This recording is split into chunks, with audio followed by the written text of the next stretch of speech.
Shall we move on to the Widor? Now, this Widor, everybody knows the name of, well, everybody who's been married Exactly. knows the name of Charles-Marie Widor because of the famous toccata from the Fifth Symphony. Yeah.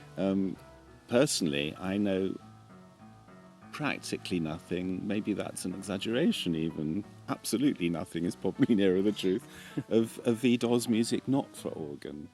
Well, there's a lot, isn't there's a lot. Yeah. I mean, he wrote a ballet, there's symphonies, there's concertos.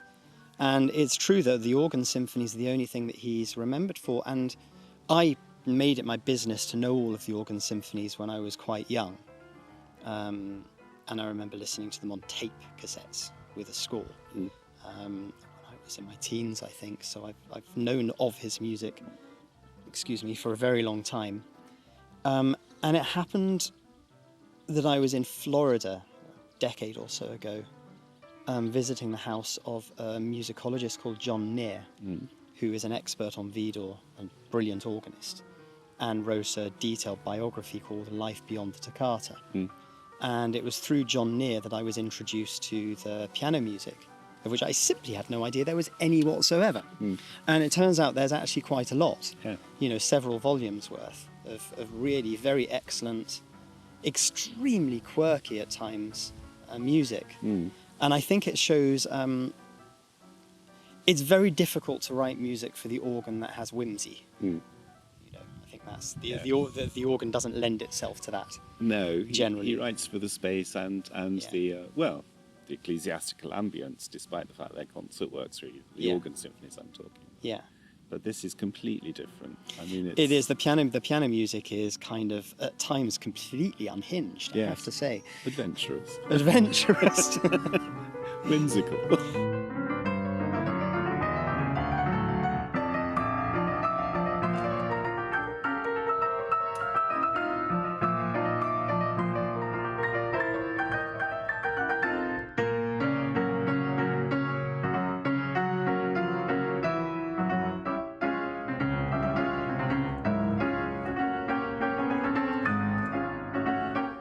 You see, well, I think that if you read John Neer's biography, you realise that he was great fun. Yeah.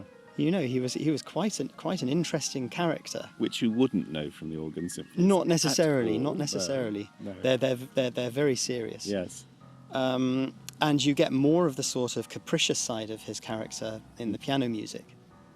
And I think that it sort of makes a nice counterbalance to what we know of him through his organ music. Yeah.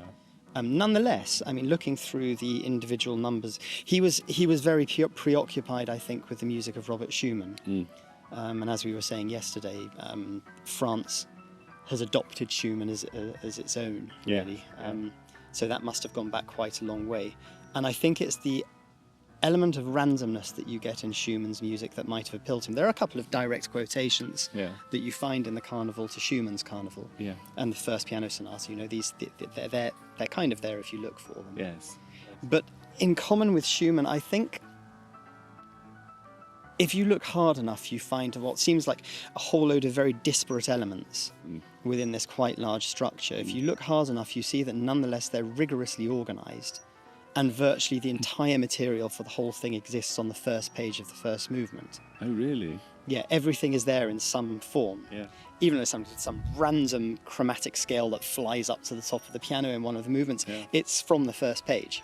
Because it does sound as though everything is piled into that extraordinary movement. It is, as you said at the concert, literally did say after that movement, bonkers.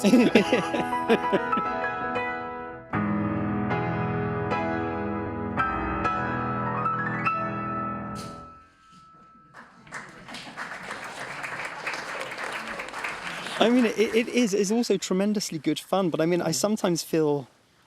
I mean, this was the first time I've played it in public, and it feels like the sort of improvisations of an insane genius. Yeah, yes. Very free, very free. It's a long sequence of movements, though. It is, yes. And do you think it really holds together? I do. Whether I've achieved that successfully or not, I can't say. I know the next time I play it. Actually, last night will affect how I play it next time round. Last night. Last You've night. got to tell us about last night. Yesterday was Bastille Day. I'm asking you as if I weren't there. No, I know. Okay, well, so yesterday was Bastille Day, and we went to our friend's house to enjoy the fireworks. Hi, and it started off with, you could hear the umpire of a band in the distance, Yes. sort of a bit shaky, Yeah. starting up, which is the beginning of the carnival, and then it gets onto the fireworks at the end, which you have in the finale. And sort of friends enjoying each other's company. You talk to one person, you talk to another person. And I can see the thing is either the national dances bring to my mind the Nutcracker by Tchaikovsky. Yeah. They're not written so far apart from each other after all. And maybe pictures at an exhibition. You just walk from one character to Yes, another. That's true. Yeah. Almost seamlessly. Yeah. And they're ordered in quite a nice way, and it's just the infinite variety of this music. You know, you've got something with the yearning and profundity of Francesca against the Masked Ball, which has these. It just makes me laugh when I'm playing it. In the middle section of the Masked Ball, you have this ravishing melody, which is a duet between soprano and tenor in the piano, and then these monstrous crescendos that just stop, and I can just picture a couple snogging in the corner with their masks on. Then one of them lifts the mask and like, oh, it's you. And it just seems to me to be so clearly written into the music. It's you, Auntie. Sorry, that was Widorish.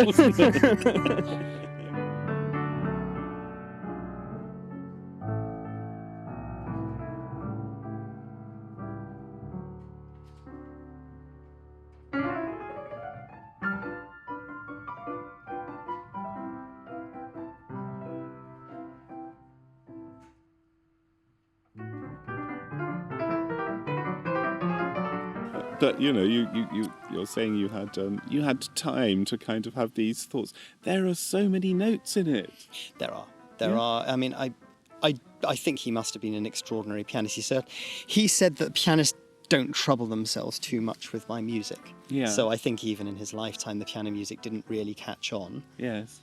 And it hasn't really caught on subsequently. I'm trying to do something about that, hopefully. Yeah. I guess in his own lifetime, he was readily compartmentalized as the titular of which church was it? Saint-Sulpice. Saint-Sulpice in Paris. Yeah.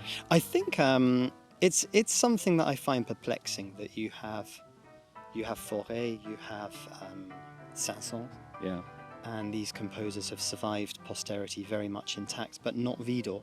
And I just cannot think of a reason why. You know, he's certainly not inferior. Yeah. Wilder, perhaps. Yes. Well, perhaps that's the reason, and perhaps Fauré and the rest sort of flourished in more in the intimacy of the salon scene, as it were. Yeah. I think that might be possibly one reason. Yeah.